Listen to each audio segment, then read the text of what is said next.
মোট 36, 36-এর অর্ধেক 18।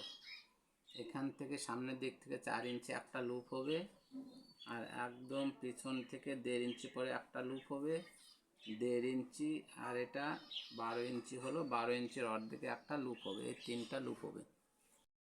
বেল্ট নিয়ে নিলাম, সামনে পাটের উপরে কোমর লাইনে বেল্ট নিলাম, নেওয়ার পরে পেস্টিংয়ের ধার দিয়ে সেলাই দিয়ে নেব, আর যেখানে যেখানে দাগ আছে সেখানে সেখানে লুপ দিয়ে নিয়ে নেব।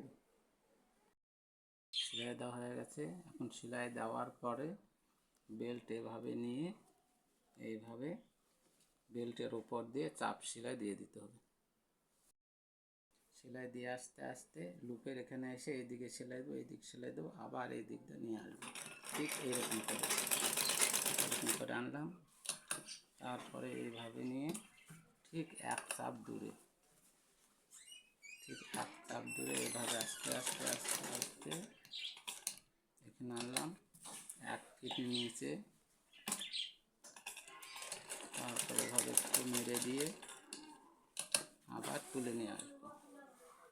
এবার তুলে নিয়ে এসে আবার বেল্টে আসবো, আবার এখানে থেকে আবার এই দিক দিয়ে নিয়ে এসে এই দিক দিয়ে চারিদিকে সেলাই করে নেব। সেলাই করে আস্তে আস্তে যখন লুপের কাছে আসবো, এভাবে ভাঁজ করে নিয়ে এভাবে নিব। নেওয়ার পরে লুপের উপর দিয়ে সেলাই নিয়ে আসবো।